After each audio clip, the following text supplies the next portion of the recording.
Hello students, मैं Rajesh sir आप सबका स्वागत करता हूं काबिल एकेडमी के यूट्यूब प्लेटफॉर्म पे।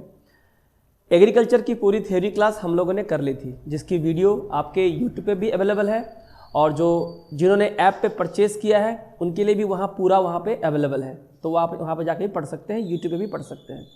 इसके अलावा मैंने कहा था कि एग्रीकल्चर पे 250 प्लस 250 प्लस क्वेश्चन MCQs मैं कराऊंगा, जो मैंने थ्योरी कराई है उसी पे बेस करके। तो फर्स्ट 100 क्वेश्चंस MCQs मैंने यूट्यूब पे लाइव मैंने करवा दिया था, जो यूट्यूब पे भी अवेलेबल है और मेरे काबिल एकेडमी ऐप पे भी आपके अवेलेबल है WBSSC अपर प्राइमरी कोर्स में। ये जो सोशल स्टडीज़ की क्लासेस हो रही है, मैं साफ साफ बता देना चाहता हूँ कि यही सोशल स्टडीज़ की क्लासेस आपका जो KVS है यानी केंद्रीय विद्यालय संगठन की जो PRT की परीक्षा है, जहाँ पे सोशल स्टडीज़ एक सब्जेक्ट है, वो पूरा कवर करेगा।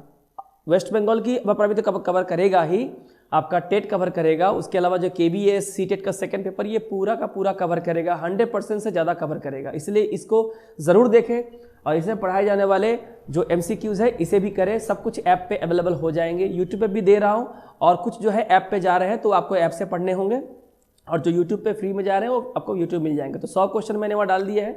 आज हम लोग 101 से लेके 250 तक या जितने क्वेश्चन है हम उन्हें करेंगे। ये सारे हमारे थ्योरी क्लास से बेस्ड हैं, तो हम लोग यहाँ सिर्फ क्वेश्चन आंसर सेशन है, रैपिड फायर सेशन है, इसे तुरंत हम लोग खत्म कर देंगे क्योंकि थ्योरी मैंने पढ़ा दी है। आप उसको देख ले, देखने के बाद इस क्लास को देखें। तो 101 नंबर सवाल से करेंगे हम लोग, ठीक है। और जब आप ये देख रहे होंगे तो थोड़ा समय मैं आपको दूंगा 3-4 सेकंड का, उसी बीच आपको इसका जवाब भी दे देना है, ठीक है। चलिए शुरू करते हैं।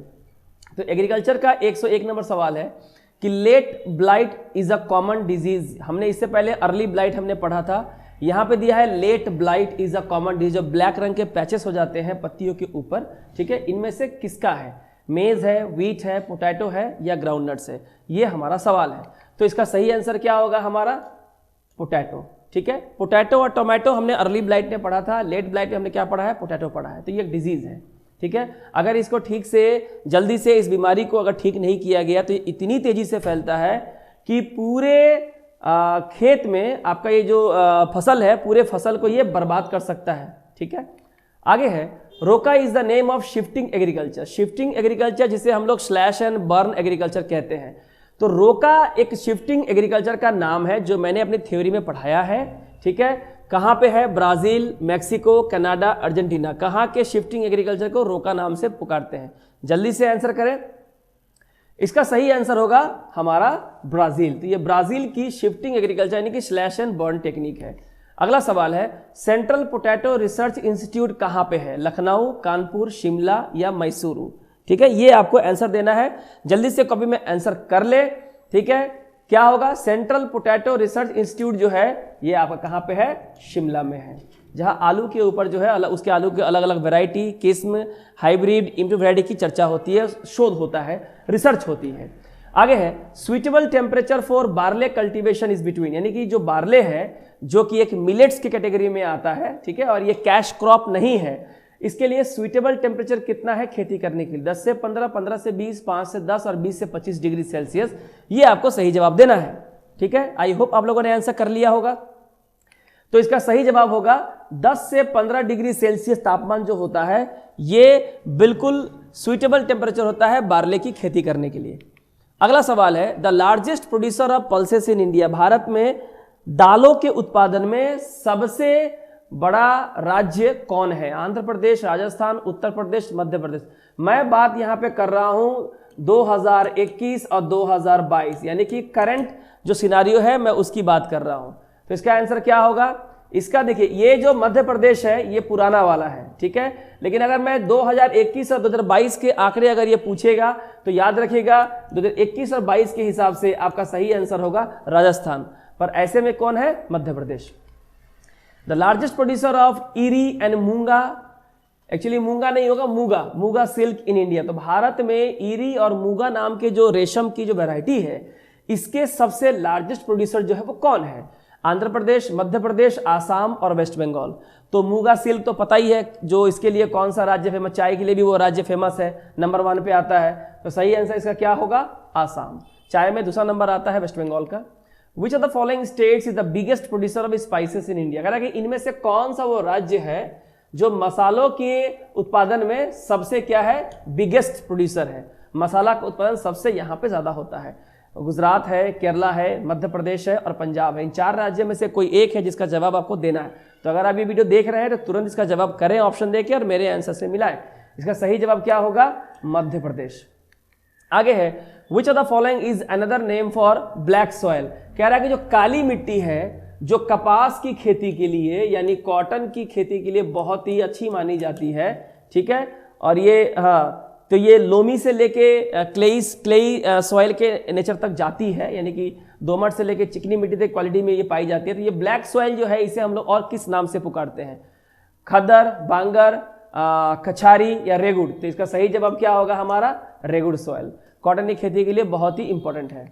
आगे है, which of the following states has a recognition because of Sharbati wheat. इनमें से कौन सा राज्य है जो शरबती नाम के गेहूं के एक बहुत ही हाई यील्डिंग वैरायटी के लिए बहुत ही ज्यादा फेमस या प्रचलित है। यहाँ पे शरबती नाम के गेहूं का उत्पादन सबसे ज्यादा होता है।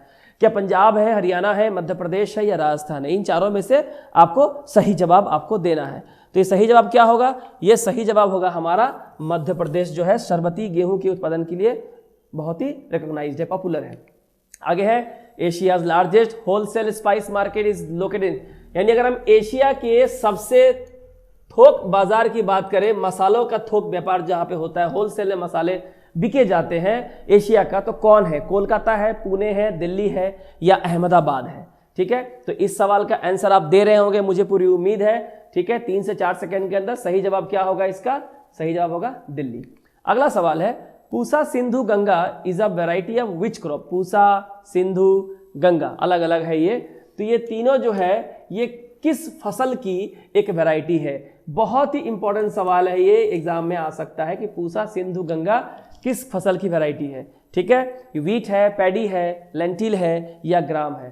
तो इसका सही आंसर क्या होगा? ये गेहूं की प्रजाति है, जिससे सरबती है वैसे पूसा है, सिंधु है और गंगा है। अगला सवाल है, the Indian state leading in coffee production, यानी कॉफी के उत्पादन में भारत का कौन सा राज्य सबसे लीडिंग है, अग्रणी है? केरला, कर्नाटका, आंध्र प्रदेश, तमिलनाडु। तो ये तो बहुत ही आसान सा सवाल है, आप जानते ही हैं। इसका सही आंसर क्या होगा हमारा? कर्नाटका। अगला है, Indian grassland and fodder research institute. Fodder क्या होता है? वे फसल जो जिसको हम बेच नहीं सकते, जिससे कुछ मिल नहीं सकता, उसे चारे के रूप में जो है लाइव स्टॉक के जो जानवर है उन्हें खिलाया जाता है। तो Indian grassland and fodder research institute कहाँ पे है? ग्वालियर, कानपुर, झांसी या लखनऊ? ठीक है, क्या होगा? ये सारे सवाल जो हैं आपके केंद्रीय विद्यालय संगठन के सोशल स्टडीज वाले पेपर में जो तीनों में कॉमन है, उसके बाद आपका आ जाता है सीटेट का second paper, West Bengal upper primary के लिए तो खैर बहुत ज़्यादा इंपॉर्टेंट है, और एसएलएसटी के लिए भी। सही आंसर क्या होगा इसका? झांसी। अगला है, Ranjit sub one and Bahadur sub one are two newly developed variety. ये दो नए अभी अभी वैरायटी निकले हैं किस फसल का? रंजीत सबवान जो आप देख सकते हैं यहाँ पे, और बहादुर सबवान, ये किसकी वैरायटी है? राइस की, वीट की, मेज की या पल्स की? तो इसका सही जवाब क्या होगा? ये चावल की दो नई वैरायटी है, बहुत ही डेवलप्ड वैरायटी है। इससे पर हेक्टेयर जो प्रोडक्शन है वो काफ़ी ज़्यादा होता है पहले के बीजों के मुकाबले। ठीक है, आगे है, ठीक है, आगे अगला सवाल हम लोग देखते हैं। अगला सवाल है, A channel of the canal where water is forced to flow against the slope of land by upliftment is called। कह रहे हैं अपलिफ्टमेंट के जरिए आपको बोलना है नहर का वो कौन सा चैनल है, उसका नाम क्या है, जहां पानी को फोर्स किया जाता है, फ्लो अगेंस्ट द स्लोप, माने स्लोप ऐसे होता है और पानी को इस तरह से फ्लो करने के लिए मजबूर किया जाता है, जिसे हम लोग अपलिफ्टमेंट कहते हैं। तो उस चैनल का नाम क्या है? बहुत ही इंपॉर्टेंट है और आपके इरिगेशन एग्रीकल्चर से जुड़ा हुआ ही बहुत ही इंपॉर्टेंट सवाल है। तो lift channel, ground water, warabandi system या फ्लो चैनल? तो इसका सही जवाब क्या होगा? ठीक है, सही जवाब होगा आपका लिफ्ट चैनल। ठीक है, अगला सवाल है, गंगा 101 एंड रंजीत देकान आर वेराइटीज ऑफ। तो गंगा 101 और रंजीत देकान जो है किस फसल की ये वैरायटी है? वीट की, मेज की, ओकरा की या ओनियन की? किसकी वैरायटी है? तो इसका सही जवाब क्या होगा कि ये मक्के की वैरायटी है। गंगा 101 रंजीत देकान मक्के की वैरायटी है। ठीक है, आगे, विच nutrient in plants plays a की रोल इन रूट डेवलपमेंट। कह रहा है कि कौन सा वो पोषक तत्व है, ठीक है, पौधे में जो जड़ों के विकास में सबसे महत्वपूर्ण की रोल प्ले करता है। सभी प्ले करते हैं पर ये सबसे ज्यादा की रोल प्ले करता है, फास्फोरस, आयरन, जिंक या कॉपर। ठीक है, सही आंसर क्या होगा इसका सही आंसर होगा फास्फोरस। अगला सवाल है, which variety of wheat has been developed through induced mutation. एक टेक्निक है जिसके द्वारा बीजों को इजाद किया जाता है, डेवलप किया जाता है, उसकी प्रजाति को और बेहतर किया जा सकता है ताकि प्रोडक्शन बढ़ सके। तो विच वैरायटी ऑफ व्हीट को इंड्यूस्ड म्यूटेशन के जरिए जो है डेवलप किया गया है? पूसा तृप्ति, सुजाता, शरबती सोनारा या पूसा गोल्ड? ये आपका क्वेश्चन है, जल्दी से जवाब करें अपने कॉपी में। ठीक है, 1 2 3 4 ही लिखना है, उसके बाद जवाब मेरे जवाब से मिला ले। सही आंसर होगा शरबती सोनारा। अगला है, cotter spot disease of turnip is cause due to the deficiency of. कह रहा है टर्निप जो शलजम जो होता है उसमें जो डिजीज होता है उसका नाम है कॉटर स्पॉट डिजीज। धब्बे पड़ जाते हैं पूरे फल के ऊपर, फसल पूरी की पूरी बर्बाद हो जाती है, बहुत तेजी से फलती है। अगर इसे हम नहीं रोके तो पूरा खेत का फसल जो है बर्बाद हो जाए, किसान जो है बर्बाद हो सकता है।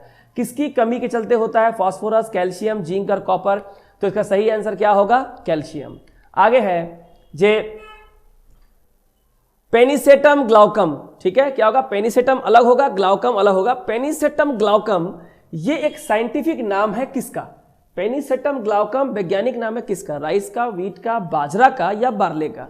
ठीक है, ये बताइए किसका है? राइस, व्हीट, बाजरा या बार्ले? सही आंसर क्या होगा?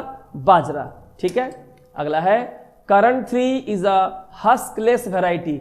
माने इसमें जो भूसा होता है वो नहीं होता है, तो ये करंट 3 आखिर किसकी वैरायटी है? हस्कलेस वैरायटी है, बार्ले की, राइस की, व्हीट की या मैंगो की? बहुत ही अच्छा क्वेश्चन है, हस्कलेस वैरायटी है। ठीक है, इसका सही जवाब क्या होगा? बार्ले। ठीक है, क्या होगा? बार्ले। अगला सवाल है, जे शुष्क सम्राट इज अ वैरायटी है। तो शुष्क सम्राट जो है किसकी वैरायटी है? राइस की, व्हीट की, शुगर की, मेज की? इनमें जो सवाल हम लोगों ने यहाँ 250 MCQ लाए हैं, ये मुझे नहीं लगता किसी किताब में आपको इतने MCQ मिल जाएंगे। काफ़ी रिसर्च करने के बाद, रेफरेंस वगैरह लेने के बाद ये सारे आपके लिए तैयार किए गए हैं, तो बहुत ही इंपॉर्टेंट है। शुष्क सम्राट किसकी वैरायटी है? ये है चावल की एक वैरायटी है। अगला सवाल है, the hybrid variety of mango developed from the cross of Neelam and Alphonso. Neelam और अल्फोंसो जो सबसे हाई क्वालिटी का आम है, इन दोनों के क्रॉस से जो नया आम की प्रजाति, हाइब्रिड प्रजाति पैदा होती है उसे क्या कहते हैं? अमरापली, दशहरी, रत्ना या बादामी? ये आपसे पूछा है कि भाई नीलम और अल्फोंसो के मिक्सचर से कौन सा बनता है? सही आंसर क्या होगा? रत्ना। ठीक है, अगला है, which one of the following is not a commercial crop. इनमें से कौन एक नगद फसल नहीं है, यानी कि ये ज्यादातर बेचा नहीं जाता, इससे कोई प्रॉफिट नहीं मिलता? तो कौन है? शुगर केन, कॉटन, बनाना, बाजरा? ठीक है, जवाब दे रहे होंगे। सही जवाब क्या होगा इसका? बाजरा एक कॉमर्शियल क्रॉप नहीं है। तो बाकी सभी है। Main crop of Madhya Pradesh is, Madhya Pradesh की मुख्य फसल क्या है? राइस, व्हीट, मेज या बाजरा? चावल है, गेहूं है, मक्का है या बाजरा है? कौन सी खेती मध्य प्रदेश में सबसे प्रमुख रूप से की जाती है? सही आंसर होगा व्हीट, जिसके लिए शरबती मैंने कहा आपको, शरबती व्हीट जो है। नेक्स्ट है, black arm disease in cotton is cause due to. Black arm disease 100+ MCQ में मैंने करवा दिए थे। तो ब्लैक आर्म डिजीज जो कि कपास की खेती में एक बीमारी का नाम है, यह किस कारण से होता है? फंगस है, बैक्टीरिया है, डेफिशिएंसी ऑफ आयरन है या डेफिशिएंसी ऑफ नाइट्रोजन है? ठीक है, सही जवाब होगा ये बैक्टीरिया के हमले से ये डिजीज होता है। पूरी पत्ती जो है जगह जगह धब्बे पड़ जाते हैं, काला हो जाता है, पूरी फसल जो है नष्ट हो जाती है। वो कॉटन फिर किसी काम का नहीं होता, वो फिर वेस्टेज में चला जाता है। ठीक है, किसानों को काफी नुकसान होता है। CO-J64 and CO-7717 are early maturing variety, मैंने बहुत जल्दी पक जाने वाली जो फसल है वो किस किस फसल की ये वैरायटी है? CO-J64 and CO-7717। Mustard, sugar cane, ragi, tomato किसकी है? ठीक है, सही आंसर क्या होगा? ये गन्ना जो कि एक कैश क्रॉप है, इसकी प्रजाति है। आगे है, the crop development programme of the government of India. Bharat का जो फसल विकास का जो प्रोग्राम है, योजना है, कवर्स, ये कवर करती है which of the following groups of commercial crop. इनमें से कौन सा कमर्शियल क्रॉप मतलब नगदी फसल है जो इस प्रोग्राम के अंदर ये आते हैं? याद रखिएगा, कमर्शियल क्रॉप बोला है, नॉन कमर्शियल क्रॉप नहीं होगा। मिलेट्स जो है नॉन कमर्शियल में आता है। टी, कॉटन, रबड़ होगा, कॉटन, जूट या शुगर कैन, जूट, टी या coffee, T, coffee and spices. Answer करें, 2 से 3 सेकंड को टाइम मिलेगा आपको आंसर करें, लंबी वीडियो है। सही आंसर क्या होगा इसका, जूट, टी और कॉफी। जूट को मैंने पहले भी कहा था, इसे गोल्डन फाइबर कहते हैं, पश्चिम बंगाल में सबसे ज्यादा होता है, बांग्लादेश में होता है। तो जूट, टी और कॉफी, ये 3 कॉमर्शियल क्रॉप है जो इस प्रोग्राम के अंदर भारत ने कवर किए हैं इसकी डेवलप करने के लिए। कॉफी मैंने कहा कर्नाटका, टी में आसाम है, पश्चिम बंगाल दूसरे नंबर पे है, जूट है पश्चिम बंगाल 1 नंबर पे है। Early blight is a disease, मैंने कहा था अर्ली ब्लाइट, हमने लेट ब्लाइट देखा, पोटैटो की डिजीज है, इसमें एक है अर्ली ब्लाइट। एक होता है अर्ली ब्लाइट, एक होता है लेट ब्लाइट। किसी भी तरह का ब्लाइट हो, ये किसका होगा, पोटैटो एंड टोमेटो। मैंने दोनों ही आप लोगों को बता दिया था पहले वाले सेशन में कि पोटैटो एंड क्या है, टोमेटो।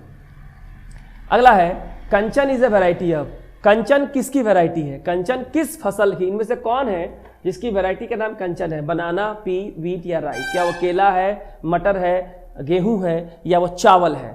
ठीक है, सही आंसर क्या होगा, ये केले की प्रजाति है कंचन।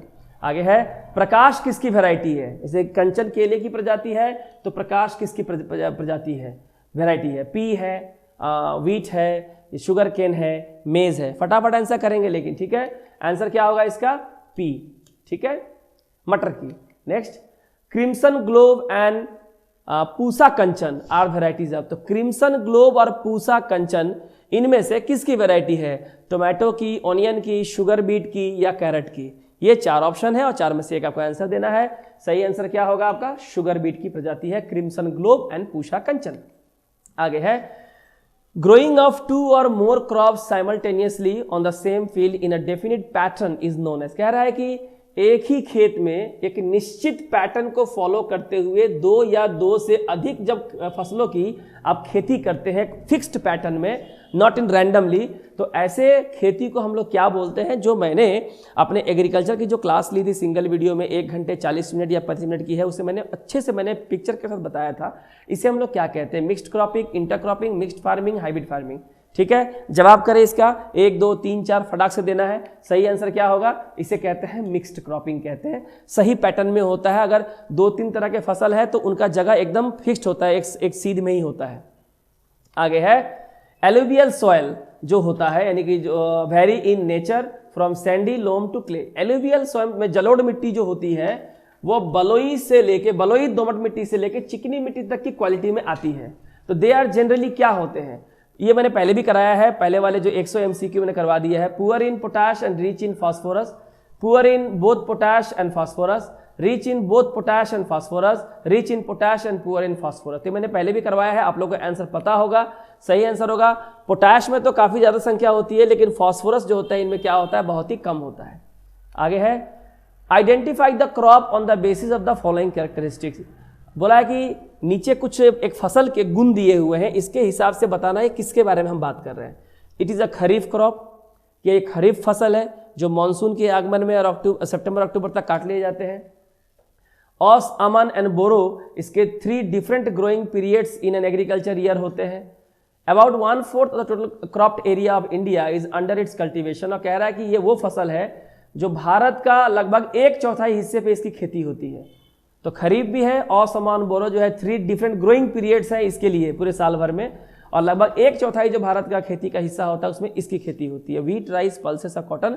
तो सही जवाब क्या होगा इसका, राइस। चाइना के बाद इंडिया ही है जो राइस का 2nd लार्जेस्ट प्रोड्यूसर है वर्ल्ड में। आगे है which of the following pairs is not matched correctly in relation to different varieties of rice and areas where those varieties are produced. कह रहा which of the following pairs is not matched, बोला कि इनमें से कौन सा variety है जो मैच नहीं किया है in relation to different varieties of rice and areas where those varieties are produced. तो इसका सही आंसर क्या होगा, झारखंड में काला नमक। ये गलत है भाई, केरला नवारा, महाराष्ट्र अम्बे मोहर और कर्नाटका काया में। ठीक है, ये सही है, झारखंड काला नमक गलत है। आगे है sustainability of agriculture is about. तो यानी कि सस्टेनेबिलिटी का मतलब होता है कि आप जो कृषि करते हैं, इसके बारे में मैंने थ्योरी क्लास में बताई थी कि जो आप खेती करते हैं, खेती से मिलने वाला पैदावार केवल इसी जनरेशन या पॉपुलेशन के नहीं बल्कि आने वाले भी जनसंख्या और आने वाले जनरेशन की आपूर्ति को पूरा कर सकता है, डिमांड को सप्लाई से पूरा कर सकता है और लंबी चल सकती है, ये नहीं कि ये सस्टेन ना करे। तो सस्टेनेबिलिटी ऑफ एग्रीकल्चर किसके बारे में है, what we grow, biodiversity rich and nature friendly होता है, who grows, local food for livelihood security, how we grow, less incentive and less toxic होना चाहिए, मैंने होता है, what we eat, less processed and more diverse and local.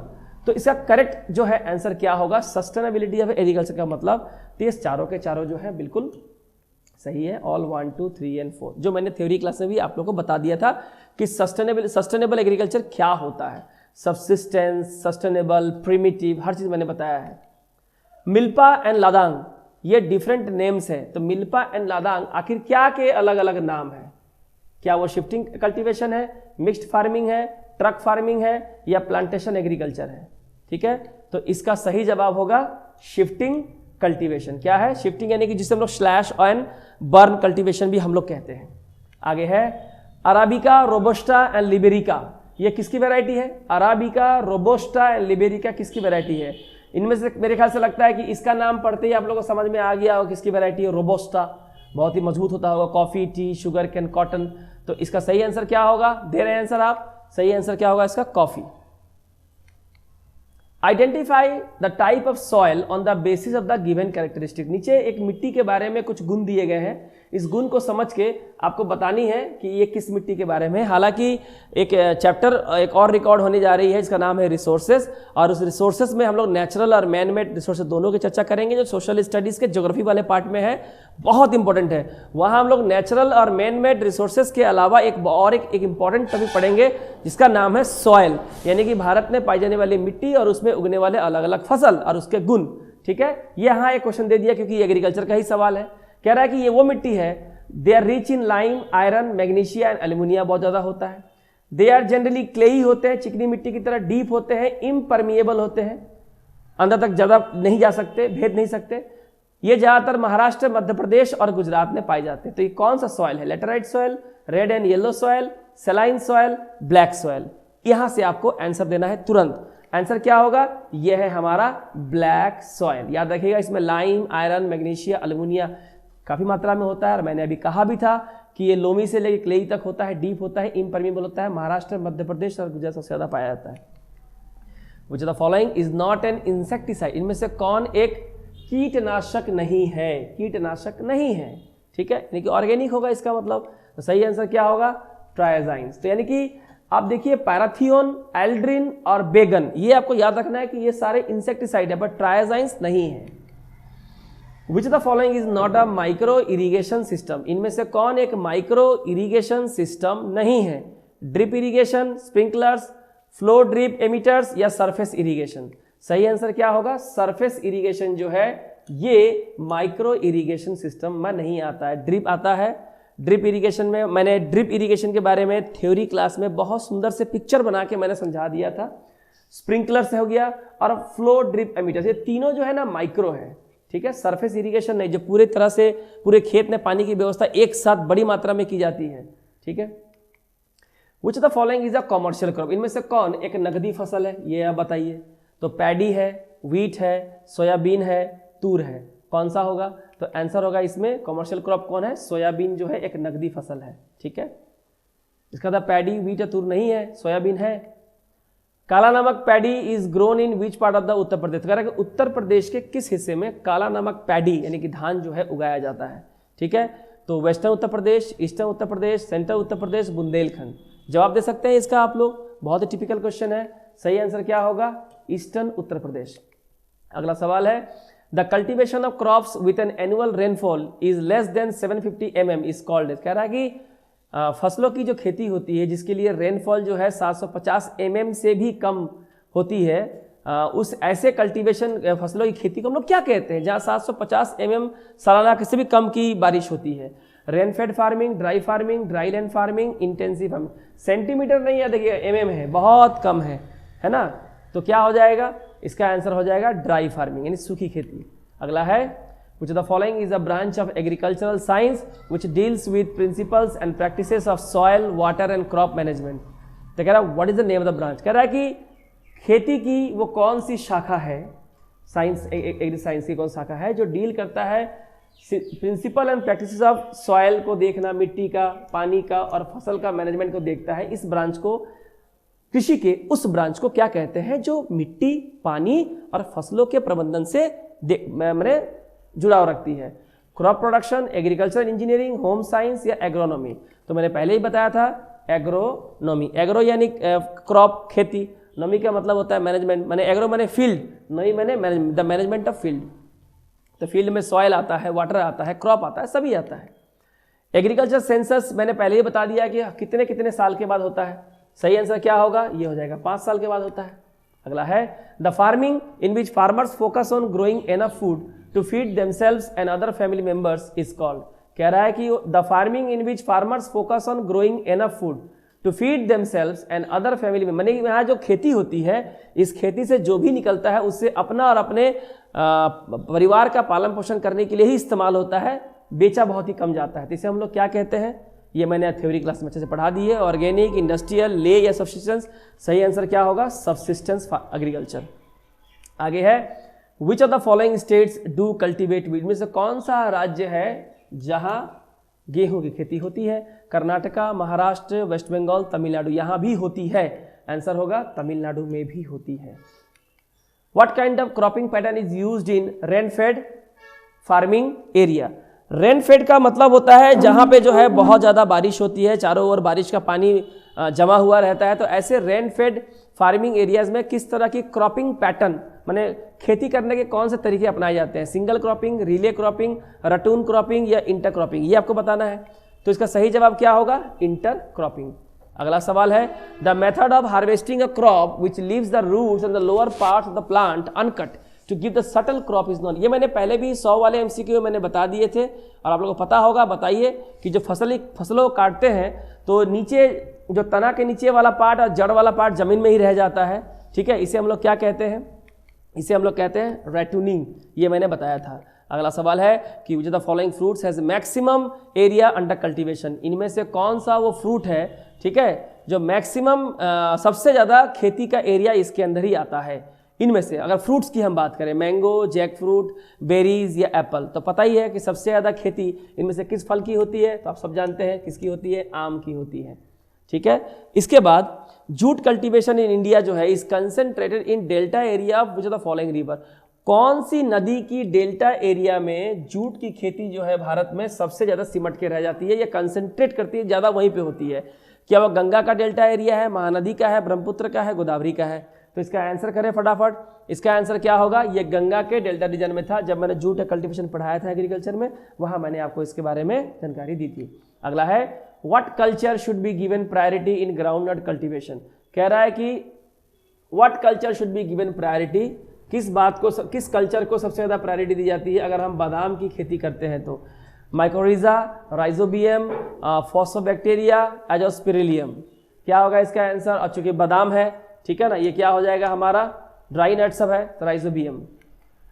Increasing human population put pressure on the natural resources such as land, soil, water, fossil fuels etcetera. It causes soil erosion, salinisation of soil, desertification, eutrophication. ये सब मैंने अपने EVS के class, जब मैंने WB TET का class लिया था, देखिए आप में से जो WB SSC अपर प्राइमरी का कोर्स खरीद रहे हैं मेरे ऐप से, वहाँ पे देखिएगा सोशल स्टडीज़ के सेक्शन में एक सोशल स्टडीज 4 सेक्शन है। ज्योग्राफी पढ़नी होगी आपको, हिस्ट्री, पोल साइंस और ईवीएस। तो ईवीएस की पूरी वीडियो वही है जो आपने प्राइमरी के टेट में मैंने आपको कराया था। वो सिर्फ प्राइमरी को ध्यान में रख के नहीं कराया गया था, इस बात को समझे। अपर प्राइमरी में केवीएस में कहीं अलग से आसमान से सवाल नहीं आते हैं, आप सोचते हैं कहीं और सवाल आते हैं।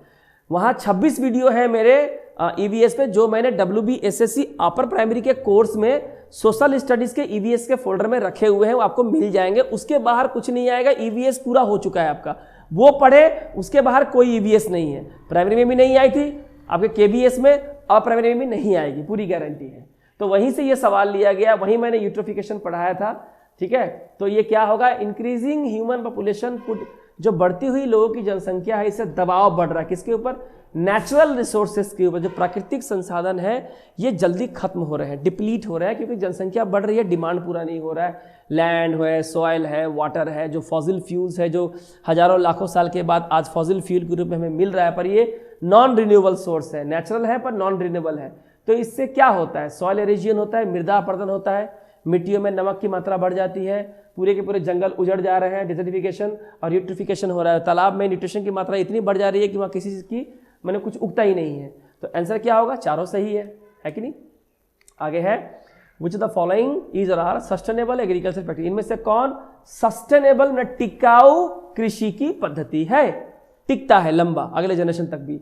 Mixed cropping, crop rotation, intercropping, integrated farming, कौन सा होगा इसका आंसर, इसका सही आंसर होगा चारों। मिक्स्ड क्रॉपिंग हो, क्रॉप रोटेशन हो, इंटरक्रॉपिंग हो, इंटीग्रेटेड फार्मिंग हो, इन चारों के बारे में मैंने अपने एग्रीकल्चर के थ्योरी क्लास में बहुत बढ़िया समझा दिया है। आगे है कि which of the following terms is associated with dairying, इनमें से कौन सा टर्म है, इनमें से कौन सा वो टर्म है जो दुग्ध उत्पादन यानी कि डेयरिंग से जुड़ा हुआ है। पास्चराइजेशन, होमोजिनाइजेशन, क्रीम न्यूट्रलाइजेशन, बताना इनमें से कौन डेयरिंग में इस्तेमाल होने वाली पद्धति है। तो आपको पता होगा, आपने कभी भी अमूल का दूध खरीदा होगा, आइसक्रीम खरीदी हो, कुछ भी खरीदा होगा, उसके पीछे देखेंगे कंटेंट में, कंपोजिशन में या मैन्युफैक्चरिंग प्रोसेस में सब लिखा रहता है। ठीक है, आंसर क्या होगा 1, 2 और 3, पास्चराइजेशन, होमोजिनाइजेशन और क्रीम न्यूट्रलाइजेशन, तीनों जरूरी होता है, तीनों डेयरिंग फार्म में इस्तेमाल होता है। कह रहा है which of the following is or are a method of propagation, इनमें से कौन प्रोपेगेशन का एक तरीका है, मैंने पढ़ा दिया था। कटिंग है, लेयरिंग है, ग्राफ्टिंग है, इनआर्चिंग है, बडिंग है। करेक्ट सीक्वेंस क्या होगा, चारों के चारों 1, 2, 3, 4, 5 तीनों जो है, तीनों is a method of propagation को फॉलो करता है। ठीक है, आगे है which of the following is not a commercial crop, इनमें से कौन एक नगदी फसल नहीं है। तो मैंने पहले भी कहा इनमें से कौन नगदी फसल नहीं है, तो आलू। ठीक है, बाकी तो तीनों नगदी फसल है। ठीक है, बिकता तो हर चीज़ है, लेकिन नकदी फसल का मतलब जहां मुनाफा बहुत ज़्यादा होता है, प्रोडक्शन बहुत ज़्यादा होता है। आगे है which of the following pairs is not matched correctly, इनमें से कौन करेक्टली मैच नहीं है। ठीक है, तो रेड रेवोल्यूशन बोल रहा है tomato production, round revolution potato production, pink revolution prawn production और व्हाइट रेवोल्यूशन जो है मिल्क प्रोडक्शन बोल रहा है। तो यहाँ पे प्रॉन कहने का मतलब हो गया कि मीट वगैरह आ गया, आपका ऑनियन आ गया, ये इसी में आता है। तो ये चारों के चारों जो है सही है, कोई भी इनकरेक्ट नहीं है। ठीक है, आगे देखते हैं which one of the following is a rabi crop in the northern states of India, Bharat के अगर उत्तरी राज्यों की बात करें, यानी कि जहाँ पे हम ऊपर की ओर जाते हैं, है ना, उत्तर प्रदेश हो गया और भी पंजाब जो भी हो गया, तो वहाँ पे इनमें से कौन रबी क्रॉप है जो ठंडे के महीने बोई जाती है और मानसून के पहले काट ली जाती है। राइस है, बाजरा है, बार्ले है, रागी है, और ये नॉर्दर्न स्टेट्स के बारे में पूछ रहा है। तो सही आंसर क्या होगा इसका सही आंसर होगा बार्ले। ठीक है, आगे है which of the following is known as the golden fibre, तो मैंने पहले अभी बताया कि रेश है ना, सुनहला रेशा गोल्डन फाइबर किसे कहते हैं, सही आंसर क्या होगा jute. The term soil impoverishment relates to which of the following, कह रहा है कि सॉइल जो मतलब सॉइल जो खराब हो जाता है, उसकी क्वालिटी खराब हो जाती है, इससे क्या मतलब है, सॉइल इम्पोवरिशमेंट का क्या मतलब होता है, soil halogen, soil deposition, soil getting very deficient in plant nutrients, soil getting enriched with plant nutrients. तो देखिए सॉइल इम्पोवरिशमेंट एक नेगेटिव वर्ड है, खराब हो जाती है मिट्टी। तो सही आंसर क्या होगा, इसमें जो है प्लांट का जो न्यूट्रिशन होता है, जो पौधे की वृद्धि और फलों के विकास के लिए जरूरी है, फसलों के अच्छे होने के लिए, उसमें कमी आ जाती है। व्हाट इज इंटरक्रॉपिंग, इंटरक्रॉपिंग क्या है, मैंने अपने एग्रीकल्चर के क्लास में मैंने आपको अच्छे से पढ़ा है, वहां जाकर देखिए इंटरक्रॉपिंग क्या है। इंटरक्रॉपिंग क्या होगा, इट इज ग्रोइंग ऑफ 2 और मोर क्रॉप्स इन डेफिनिट रॉ पैटर्न्स, में 2 या 2 से अधिक फसलों को एक फिक्स्ड पैटर्न में एक ही खेत में बोया जाता है। ठीक है, which of the following crops are grown in rabi as well as in kharif crop season, बोला कि इनमें से कौन सी फसल है जो रबी के सीजन में भी होती है और खरीफ के सीजन में भी बोई जाती है, दोनों ही सीजन में बोई जाती है। ज्वार है, मेज है, उड़द जिसे ब्लैक ग्राम कहते हैं, मूंग से ग्रीन ग्राम कहते हैं, और ग्राउंडनट है। तो आपको बताना है कौन सी फसल है जो रबी के भी मौसम में और खरीफ के मौसम में, ठंडे मौसम में, गर्मी के मौसम में, मानसून से दोनों समय में बोई जाती है। सही आंसर क्या होगा, सही आंसर होगा सभी, ज्वार है, मेज है, उड़द है, मूंग है, ग्राउंडनट है। आगे है कि which of the following methods of farming is are best form of sustainable agriculture, इनमें से कौन टिकाऊ खेती की सबसे बेहतरीन विधि है। Mixed cropping, intercropping, crop rotation, मैंने अभी आपको बताया मिक्स्ड क्रॉपिंग भी की जाती है, इंटरक्रॉपिंग भी की जाती है, क्रॉप रोटेशन भी की जाती है। तीनों शानदार टर्म्स है, तीनों को मैंने थ्योरी में पढ़ा दिया है। देखें ये सिर्फ एमसीक्यू सेशन है, सही आंसर होगा 1, 2 और 3 ऑल। आगे है the main cause of leaf mortal disease, एक डिजीज का नाम है लीफ मॉटल डिजीज, जो है सिट्रस यानी कि जो खट्टे जो फल होते हैं ड्यू टू डेफिशिएंसी है, तो उसमें किस न्यूट्रिएंट की कमी हो जाती है, मैंगनीज, सल्फर, जिंक, आयरन, जिसके चलते लीफ मोटल डिजीज हो जाती है। ठीक है, तो सही आंसर क्या होगा? सही आंसर होगा जिंक। मेरे साथ भी आंसर करते रहे और मिलाते रहे कि कौन सही है क्या गलत है। अगला है the leaf curl disease in chilli, tobacco, papaya and tomato is a, कह रहा है कि लीफ कर्ल डिजीज किसमें होते? मिर्च हो गई, टोबैको हो गया, पपीता हो गया या टमाटर हो गया। ये जो होता है बहुत ही खतरनाक बीमारी है और इसे अगर सही समय पर रोका नहीं गया तो पूरे खेत को देखते ही देखते चट कर जाता है। तो ये किसके चलते होता है? ये एक वायरस बॉर्न डिजीज है, याद रखिएगा, जो चिली, टोबैको, पपाया, टोमेटो में होता है, लीफ कर्ल डिजीज। आगे है आर्कासोमा एंड आर्कात्रासना आर वेराइटीज ऑफ, किसकी वेराइटी है? आर्कासोमा एंड आर्कात्रासना किसकी वेराइटी है? नाम है एक फसल की, तो ग्रेप है, टोमेटो है, गुआवा है, ऑरेंज है। सही आंसर होगा ये अंगूर की प्रजाति है, आर्कासोमा और आर्कात्रासना ग्रेप की। आगे है जो the following countries is the largest exporter of rice in the world, इनमें से कौन सा देश है जो पूरे विश्व में राइस के एक्सपोर्टर में सबसे बड़ा है? ठीक है, तो ये तो पता है, बहुत ही ऑब्वियस है। सही आंसर क्या होगा? इंडिया। ठीक है, इसके बाद है फॉलोइंग आर द एक्सपोर्टर, आपको पूछा गया exporter not the producer. Following are the statements regarding the usar soil, उसार जो मिट्टी होती है, ठीक है, इसको मिट्टी के लिए हम लोग कवर करेंगे, इसके बारे में कुछ स्टेटमेंट दिया हुआ। It is reclaimed by adding lime, lime मिला के दोबारा प्राप्त किया जाता है। The soil has pH more than 7, 7 से ज़्यादा पीएच की वैल्यू होती है। Paddy crop can be grown in this soil, ठीक है, मिट्टी में पैडी क्रॉप को बोया जा सकता है। तो सेलेक्ट द करेक्ट आंसर बोला है। ठीक है, तो सही आंसर क्या होगा? 2 और 3 जो है करेक्ट है, कि इसकी पीएच 7 से ज़्यादा होती है और इसमें धान की खेती होती है, पैडी की खेती होती है। आगे है what are the advantages of fertigation in agriculture, यानी कि कृषि में जो लोग फर्टिगेशन कहते हैं, जो मैंने थ्योरी में पढ़ाई है, इसके क्या लाभ है? Controlling the alkalinity of irrigation water is possible, यानी कि जो पानी के चलते जो मिट्टी में अल्कलिनिटी बढ़ जाती है, इसे कंट्रोल करना पॉसिबल होता है। ज़्यादा अल्कलाइन होगा तो फसलें खराब हो जाएंगी। Efficient application of rock phosphate and all other phosphatic fertiliser is possible. Increase availability of nutrients to plant is possible, ज़्यादा पोषक पदार्थ पौधों को पहुंचाए जा सकते हैं। Reduction in the leaching of chemical nutrients is possible. तो बताना है कौन सी बातें जो है इसमें जो है क्या है एडवांटेजेस है फर्टिगेशन करने का। तो सही जवाब है 1, 3 एंड 4, यानी 1 नंबर अल्कलिनिटी कंट्रोल करना, 3 नंबर न्यूट्रिएंट्स बढ़ाना और 4 नंबर केमिकल की लीचिंग को रोकना। ठीक है, जो न्यूट्रिएंट को खराब कर देता है इसे रोकना। तो ये 1, 3 एंड 4 सही है एडवांटेज। नेक्स्ट है in the context of India, the Bharat का संदर्भ है, which of the following is are to be considered to be practices of eco friendly agriculture. जहाँ तक इको फ्रेंडली यानी ऐसी खेती जिससे पर्यावरण में कोई नुकसान नहीं है, मिट्टी का अपरदन नहीं होता, ठीक है, कौन सा सही है भारत के अगर माहौल को देखें तो? क्रॉप डाइवर्सिफिकेशन यानी crop rotation, intercropping, mixed cropping, legume intensification यानी कि दालों की खेती बहुत ज़्यादा करना, उसके बाद है टेंसोमीटर यूज़ करना और वर्टिकल फार्मिंग करना। तो बताना है कौन सा सही है इको फ्रेंडली के लिए। तो इसका सही जवाब क्या होगा? चारों याद रखिएगा, चारों बिल्कुल सही है। अगला है what is the use of biochar in farming. Biochar एक तरह का खाद होता है, इसे फार्मिंग में यूज करने का क्या फायदा होता है? Biochar can be use as a part of the growing medium in vertical farming. When biochar is a part of the growing medium, it promotes the growth of nitrogen fixing microorganism। ठीक है, वो माइक्रोनिज्म जो nitrogen को fixing करता है उसके growth में help करता है। When biochar is a part of the growing medium, it enables the growing medium to retain water for longer time। और लंबे समय तक इसका इस्तेमाल करने से पानी ज़्यादा मिट्टी में लंबे समय तक बना रहता है। तो सही आंसर क्या होगा? सही आंसर होगा, तीनों ही बातें पॉजिटिव है, तीनों बातें सही है। बायोचार का फार्मिंग में ये इसका यूज़ है। अगला है national research centre for citrus, जो फलों है, ये कहाँ लोकेटेड है? NRCC। तो ये लोकेटेड है कहाँ पे? नागपुर में। वहाँ पर संतरे बहुत ही फेमस है, आपको पता ही है, तो इस हिसाब से ही बोल सकते हैं। अगला है Indian institute of vegetable research. तो कह रहा है कि Indian institute of vegetable research, जहाँ सब्जियों के ऊपर, उसके वैरायटी के ऊपर खेती होती है, बीजों की खेती होती है, हाई यील्डिंग वैरायटी को इन्वेंट किया जाता है, ये कहाँ है? लखनऊ, कानपुर, वाराणसी, नोएडा। तो इसका सही आंसर क्या होगा? सही आंसर होगा इसका वाराणसी। अगला सवाल है national bureau of soil survey and land use planning, that is NBSSLUP, इसका हेडक्वार्टर कहाँ पे है? National bureau of soil survey and land, यानी जहाँ जमीन और उसमें पाई जाने वाली मिट्टी पे ऊपर काफ़ी रिसर्च होता है। ठीक है, हैदराबाद, दिल्ली, पुणे, नागपुर। तो सही आंसर क्या होगा इसका? सही आंसर होगा इसका नागपुर। अगला सवाल है मूसा पैराडिसिका, ये किसका बोटानिकल नाम है? मूसा पैराडिसिका, मैंगो का, बनाना का, ऑरेंज का, ब्रिंजल का? तो सही जवाब होगा ये केले का नाम है, मूसा पैराडिसिका, केले का।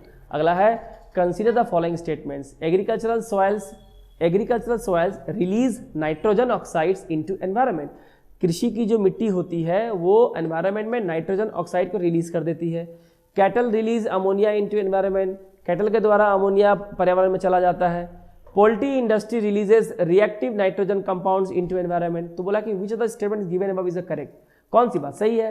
तो तीनों ही बातें जो है बिल्कुल सही है, याद रखिएगा। अगला सवाल है which of the following is used as biofertiliser, जैविक खाद के रूप में, जैविक बने ऑर्गेनिक खाद के रूप में किसका इस्तेमाल करते हैं हम लोग?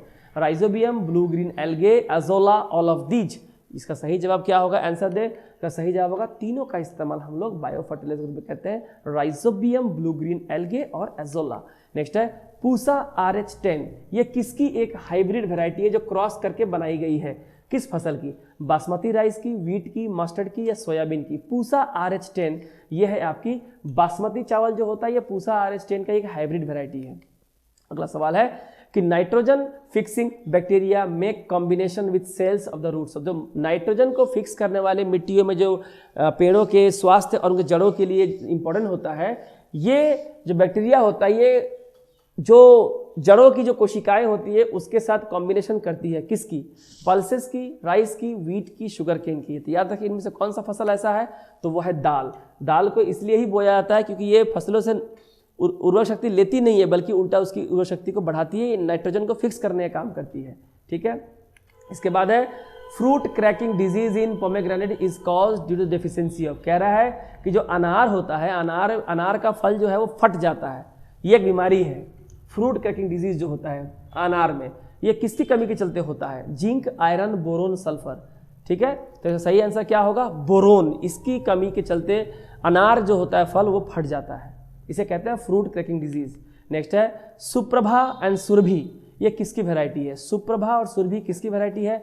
अदरक की, बैंगन की, गन्ने की या मिर्च की, यानी कि जिंजर, ब्रिंजल, शुगर केन या चिली, किसकी वैरायटी है? सुप्रभा और सुरभि। तो सही आंसर होगा ये अदरक की वैरायटी है। अदरक जो घर में आप यूज करते हैं मसालों में, चाय में, ये सुप्रभा और सुरभि की एक वैरायटी है। मॉरिशस एंड पूवन, ये किसकी वैरायटी है? मॉरिशस जगह का नाम है, इसका भी नाम रखा गया है। मॉरिशस एंड पूवन किसकी वैरायटी है? बैंगन, अदरक, मिर्च या केले की, ब्रिंजल, जिंजर, चिली या बनाना की। सही आंसर क्या होगा? ये केले की प्रजाति है, मॉरिशस एंड पूवन, केले की। ठीक है, उसके बाद है ड्वार्फनेस इन शुगर केन, यानी कभी कभी जो गन्ना जो होता है ना वो बड़ा ही नहीं होता, बौना हो जाता है, हाइट बहुत छोटी हो जाती है, फसलों का भी नुकसान पहुंचता है। ये किसके चलते होता है? गन्ना बड़ा ही नहीं हो पाता, बढ़ नहीं पाता। वायरस, बैक्टीरिया, इंसेक्ट या फंगस, किसके चलते होता है? फटाक से आंसर करें क्योंकि फास्ट राउंड चल रहा है। सही आंसर होगा वायरस से। ठीक है, इसके बाद है how many laboratories for agri product testing have been recently set up by agricultural and processed food products export development authority APEDA APEDA. कितने ऐसे लेबोरेटरी एग्री प्रोडक्ट टेस्टिंग जो है सेटअप किए गए हैं हाल फिलहाल में? तो सही आंसर कितने हैं? 186, 186 अकॉर्डिंग टू अपेडा। नेक्स्ट है who determines the minimum support price in India. Bharat में जो न्यूनतम समर्थन मूल्य जो किसानों को देने के लिए MSP, जिसे शॉर्ट में हम लोग MSP कहते हैं, जिसके लिए इतना बवाल हुआ था कुछ सालों पहले, तो ये MSP कौन डिसाइड करता है? कौन मंत्रालय जो है ये डिसाइड करता है? तो सही आंसर क्या होगा? The commission for agriculture cost and prices, ये डिसाइड करती है, याद रखिएगा, CACP, the commission for agricultural cost and prices. ठीक है, अगला सवाल है which of the following state declare jackfruit as official state. इनमें से कौन सा राज्य है जिसने जैक फ्रूट, कटहल जो है, अपने राज्य का आधिकारिक स्टेट, राज्य फल घोषित किया है? तो ये जो कटहल किस किस राज्य का ऑफिशियल स्टेट फ्रूट है? कर्नाटक, वेस्ट बंगाल, केरला या तमिलनाडु? तो ये हो जाएगा केरला, ये केरला का ऑफिशियल स्टेट फ्रूट है। कौन? जैक फ्रूट यानी कि कटहल। नेक्स्ट है which type of N fertiliser is, मतलब nitrogen fertiliser is suitable for waterlogged soil. माने ऐसी मिट्टी जहाँ पे बहुत ज़्यादा पानी जमा होता है, इसके लिए कौन सा फर्टिलाइजर सबसे इंपॉर्टेंट होता है? Zinc phosphate, ammonium sulphate, calcium या पोटेशियम नाइट्रेट? सही आंसर होगा इसका अमोनियम सल्फेट। अगला है लीफ ड्रॉप डिजीज, यानी कि पत्तियाँ बीमार होकर जो है गिर जाती हैं। ठीक है, किसमें? पीच में। जो पीच एक फल है ना, बहुत सुंदर सा फल होता है पीच, ठीक है, तो उसमें ये किस कारण, किसी कमी से होता है? इसी पत्तियां गिर जाती हैं तो फल तो आएंगे नहीं। अमोनियम है, कैल्शियम है, पोटाशियम है या जिंक है? सही आंसर क्या होगा इसका? कैल्शियम कमी से।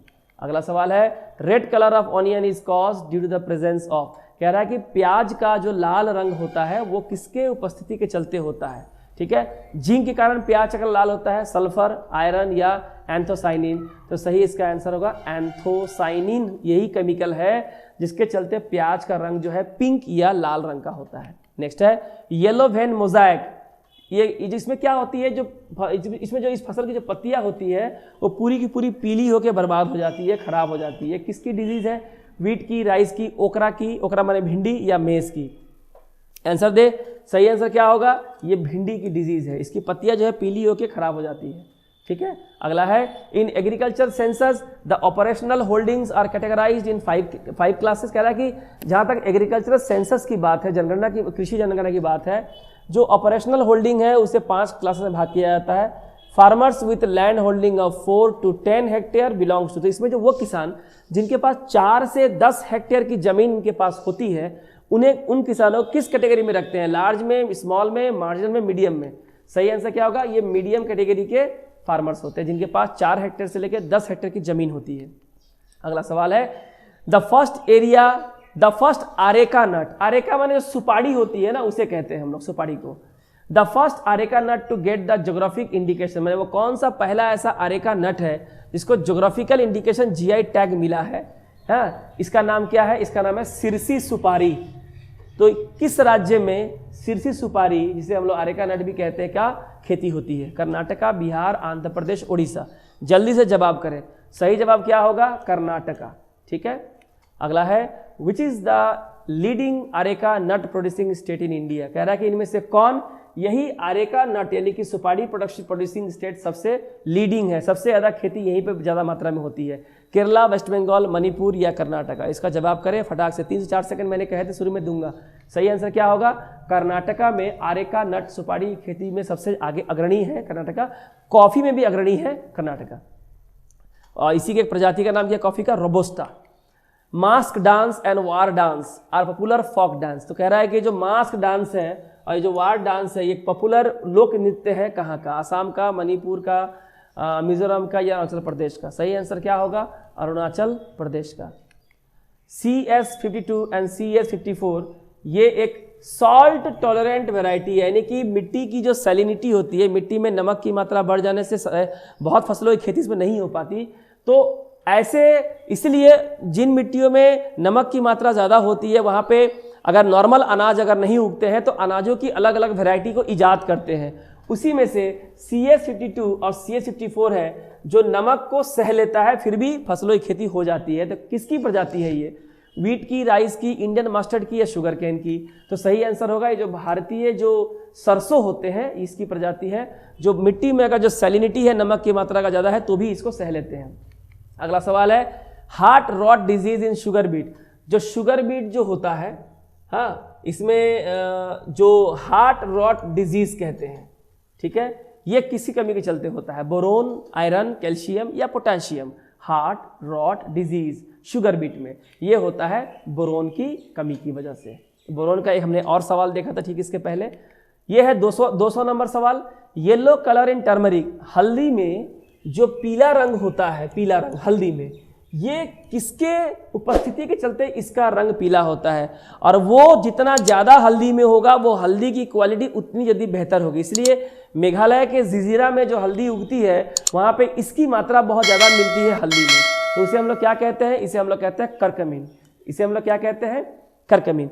तो ये थे अगले 100 क्वेश्चन यूट्यूब पे अवेलेबल है, ये वाले आपके ऐप पे अवेलेबल हो जाएंगे। और ये 100 सवाल है, ये लेके 200 सवाल हो गए और लगभग 50 सवाल बाकी है जो हम लोग अगले सेशन में कवर करेंगे जो एग्रीकल्चर से है। और इतने सवाल हम दे रहे हैं जो शायद बाजार में किसी की भी आप किताब खरीद ले, हमारी किताब तो अभी आई नहीं है लेकिन काबिल एकेडमी भी जल्दी ही बुक्स आप लोग को देगा। इसके लिए हम लोग को समय लग जाएगा, शायद साल भर का समय। तो अगले साल हर एक CTET, WB टेट, अवर प्राइमरी, KVS किसी भी परीक्षा की तैयारी करें, अगले साल के इसी समय पूरी की सारी किताब और रिसर्च बेस किताब आप लोगों को लेकिन ज़रूर मिलेगी। इस बात को अपने दोस्तों, मित्रों, रिश्तेदारों को ज़रूर बता दें कि किताब जल्दी ही आएगी, सारी किताबें मिलेगी। और इतना MCQ, इतने सारे वैराइटीज क्वेश्चन आपको किसी भी बाजार या किताब में नहीं मिलेंगे इतनी ऑथेंटिक आंसर के साथ। तो आज का सेशन इतना ही। अगला जो क्वेश्चन बचा है उसे हम लोग पार्ट 3 में हम लोग कवर करेंगे। तब तक अपना रखें पूरा ख्याल। Thank you.